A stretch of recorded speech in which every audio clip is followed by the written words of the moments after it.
Hello! Aujourd'hui, je me lance dans mon tout premier véritable épisode de mon podcast Méli-Mélo sur le thème du choix. C'est une notion dont je fais face actuellement et avec laquelle j'ai beaucoup de mal, mais je suis en train de travailler dessus pour mes protocoles de séances de kinésiologie pour certains de mes consultants et du coup, évidemment, ça me fait travailler sur moi aussi. Lorsqu'on est tout petit enfant, nos figures d'autorité, généralement nos parents, elles prennent des décisions pour nous et nous les suivons comme des obligations. Hors nos moments de rébellion qu'on a tous, évidemment. Comme ce sont nos parents qui nous disent quoi faire et leur faisant confiance, nous partons du principe qu'ils ont raison et agissent de manière à nous protéger. Et nous, du coup, en ce fait, nous suivons généralement leurs décisions. Un exemple tout simple, c'est quand il fait froid et qui nous disent de mettre notre veste sans forcément prendre en compte que on a réellement froid ou non. Donc sans prendre en compte notre propre ressenti au final. En grandissant et à l'adolescence, et même une fois adulte, notre libre arbitre n'est pas du tout le même, heureusement. Et nous nous retrouvons à faire des choix seuls, qui sont parfois bien plus compliqués que de savoir si nous avons besoin de mettre une veste ou non. Et pour ma part, j'associe dans le fait de faire un choix à une obligation. Et je déteste cette sensation parce que j'ai l'impression de me sentir étouffée. Je me prends la tête parce que j'essaie de faire en sorte que les personnes qui peuvent faire partie de ces choix soient heureuses elles aussi. Mais je réalise en ce moment que je ne me prends pas assez en compte dans ces équations généralement. Je me laisse de côté et au final j'ai tendance à choisir la voie de la raison plutôt que la voie de mon cœur, celle qui me ferait vibrer et qui me rendrait réellement heureuse. Puis j'ai constamment peur de faire le mauvais choix, je pense que ça vous arrive à vous aussi, mais peur de faire le même choix, de déclencher les mauvaises conséquences et un jour de me dire et si tu avais choisi ce chemin, où tu en serais. Donc toujours utiliser le et si ça, et si ça. Horrible. Évidemment, l'éducation que j'ai eue n'y est pas pour rien. Je viens d'une famille qui est soudée et dans laquelle on a toujours tendance à se faire passer après les autres, ce qui est noble, mais qui peut être douloureux par moments parce qu'on ne suit pas ses propres besoins et ses propres envies. Et en y réfléchissant, je me dis que si je suivais enfin mon intuition, donc celle qui, avouons-le, se trompe rarement, la petite voix qui est vraiment en nous, qui nous fait vibrer, qui est dans nos tripes, quoi, j'aurais pas de raison d'avoir peur de me tromper ou d'avoir des regrets, parce que je serais alignée avec mes besoins, mes envies, qui je suis. Et du coup, cette question de peur, elle n'existerait même pas, puisque je me sentirais sur la bonne voie, j'aurais pas de raison de me prendre la tête. Je sais pas si vous me suivez. C'est un peu de la philo que je fais. Évidemment, toute éducation est différente, mais le fait est que de génération en génération, nous faisons programmer inconsciemment, ce qui a un impact sur nos chemins de vie et donc nos choix. De mon côté, cela fait quelques années, je pense, depuis mon entrée dans mon école de kinésiologie, que je travaille sur les systèmes de croyances restrictives dont j'ai hérité directement à travers l'expérience de vie de mes parents, grands-parents, etc., donc de mes ancêtres, que je les ai connus ou non. Nos arrière-grands-parents, ils ont passé à nos grands-parents des croyances, qui les ont passées à nos parents, qui nous les ont passées en retour, et que nous risquons un jour d'également transmettre à nos enfants si nous ne nous en libérons pas. Ces croyances, elles influencent nos propres comportements, et donc évidemment nos choix, malgré nous, et ça depuis notre enfance. Même s'ils ont été merveilleux pendant notre enfance, nous avons eu malgré tout des moments douloureux avec les membres de notre famille. Et c'est vrai, comment pourrait-il ne pas y avoir eu d'opposition de valeurs, de désaccords ou de conflits à un moment donné ? On en a tous eu un jour. Et donc, quand on y réfléchit, on a tous des cicatrices émotionnelles dans notre cœur. Et même quand ces cicatrices sont enterrés sous des milliards de souvenirs qu'on se fait avec les membres de notre famille, dans notre subconscient, les blessures qui les ont provoquées sont encore vivantes. Mais revenons-en au choix. Je reviendrai sur la transmission héréditaire plus tard. Nous avons développé à partir de nos parents notre idée de comment nous devons nous comporter en tant qu'adultes, et que nous ayons aimé ou non l'adulte qu'ont été nos parents, nous avons attrapé, entre guillemets, d'eux, une bonne partie de notre propre comportement en tant que tel. Je ne vais pas rentrer dans le partage de ma famille, mais pour ma part, un comportement dont je veux me détacher, c'est celui de toujours trop prendre en compte les autres lorsque je suis amenée à faire un choix, et de ne pas savoir au fond de moi ce que j'ai réellement envie.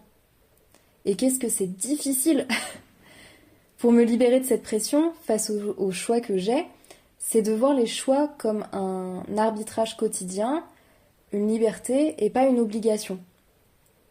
Toutes les situations que l'on rencontre ont évidemment différents choix, donc différentes options, et donc différentes conséquences qu'elles entraînent. C'est comme ça. Et ces conséquences, elles peuvent être soit extérieures, par exemple, je décide de ne pas réviser pour mon examen, du coup j'ai une mauvaise note, ou inversement, je révise, donc j'ai une bonne note.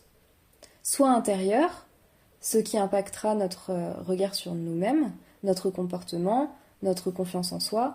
Par exemple, je fais le choix de répondre à une personne qui s'est moquée de moi, du coup je me sens forte, respectueuse de mes pensées, de mes valeurs, de qui je suis, de comment je me place face aux autres, etc. Ou à l'inverse, je ne réponds pas et je me sens victime, avec une mauvaise estime de moi, du fait que je n'ai pas réussi à me défendre, etc. Au final, en donnant ces exemples tout simples, je réalise que l'on fait les choix que l'on fait en fonction de la personne que l'on a envie d'être, ou en fonction de la conséquence qui risque d'y avoir si on fait tel ou tel choix. Sauf que pour ma part, je le vis aussi mal parce que j'ai cette sensation d'être contrainte ou obligée de vivre la situation dans laquelle je suis de cette manière, d'être bloquée. Et j'imagine toutes les conséquences aux choix que je pourrais prendre face à cette situation de manière insupportable et pas du tout alignée avec mes valeurs. Je n'arrive pas à réaliser qu'il y a peut-être un troisième choix qui, lui, irait dans le sens de qui je suis et qui serait la bonne conséquence. Donc, au final, qui irait la conséquence que je veux et la personne que j'ai envie d'être. Il faut donc que je prenne la pleine possession de mes responsabilités, des conséquences qu'un choix peut amener, et que je cesse de faire des choix à contre-cœur. Je suis quelqu'un d'impatiente et je me pose pas pour essayer de chercher au fond de moi quelle conséquence serait la plus alignée et celle qui m'irait totalement. J'ai tendance à foncer tête baissée, recoucou le bélier, et après évidemment je le regrette et j'ai envie de retourner en arrière. Bon, avouons-le, ce serait chouette que parfois on ait un bouton reset pour pouvoir retourner en arrière. Une des problématiques que l'on peut rencontrer lorsque l'on hésite à faire un choix plus qu'un autre, c'est de savoir lequel est le meilleur pour soi. Mais on en revient à l'alignement avec soi-même. Il n'y a en réalité pas vraiment de bon ou de mauvais choix. On estimera qu'un choix est bon selon ce qu'on décidera d'en penser, c'est-à-dire comment on se visualise heureux en faisant ce choix. Parce que oui, ce qu'on cherche tous à faire en décidant de faire tel ou tel choix, c'est de se sentir heureux. Pour vous donner un exemple, par rapport à ma propre vie, j'ai très envie d'aller vivre à La Rochelle, comme vous le savez. Mais depuis quelques semaines, je prends plaisir à aller sur Pornic, où j'ai déjà beaucoup de consultations quotidiennes de kinésiologie. Et je me retrouve du coup à hésiter entre ces deux lieux de vie, parce que j'ai peur de ne pas me sentir bien dans un lieu plus que dans un autre. De ne pas réussir à y développer mon activité, à m'y faire des amis proches comme ceux de Paris, etc. Mais en y réfléchissant, ce n'est pas le lieu de vie que je décide de prendre ou l'opportunité de développer mon activité qui vont faire de ce choix un bon choix, avec lequel je serai épanouie et heureuse. Non, ce qui fera du choix que je déciderai de faire un bon choix dépendra de la personne que je déciderai d'être à La Rochelle ou à Pornic. Du regard que j'aurai moi face à mon développement de mon activité, des gens que je rencontre là-bas, etc. Peu importe mon choix de lieu de vie, il y aura toujours un 50-50 de choses formidables qui s'y passeront là-bas et d'autres qui ne le seront pas. Donc au final, il n'y a pas un seul et unique bon choix. on pense que c'est le choix en lui-même qui est bon ou mauvais, mais comme j'ai essayé de le faire comprendre juste avant, c'est en fonction de ce qu'on pense de ce choix, en fonction de la personne qu'on choisit d'être dans le prolongement de ce choix qui déterminera s'il est bon ou mauvais. Après, une autre problématique qui peut exister sur la capacité de faire un choix, c'est ce besoin d'être sûr, d'avoir une sécurité face à la conséquence qui se produirait. Mais ça nous bloque. On se retrouve à aller demander l'avis des autres, à faire des recherches, bref, à se prendre la tête à propos d'un choix plus que d'un autre pour être sûr si on décide de le faire. C'est une certitude qu'on cherche à avoir, mais l'émotion de certitude, si vous ne le saviez pas, elle est créée par nos pensées.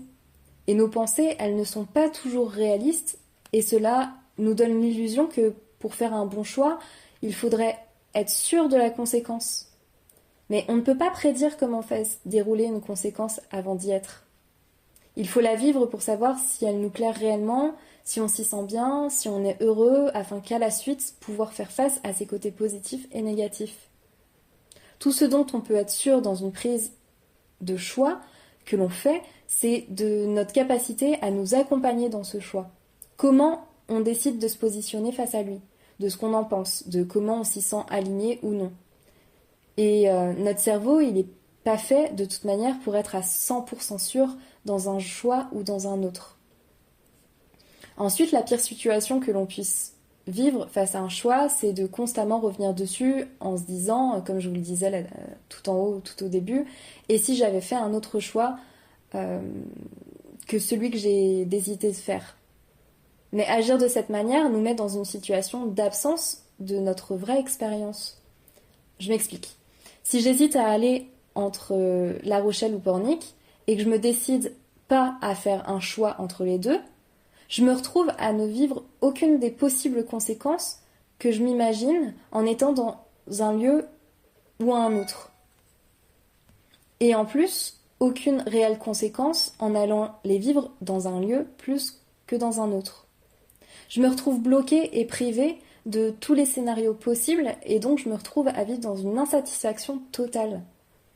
Pour se libérer de ce comportement, il s'agit juste de le remarquer et de ramener mon cerveau à l'expérience que je choisis en me disant au moment où je fais ce choix, c'est le meilleur choix que je peux faire avec ce que je sais, ce que je connais, avec les ressources auxquelles j'ai accès grâce à mon intuition, mon envie, mes besoins, etc.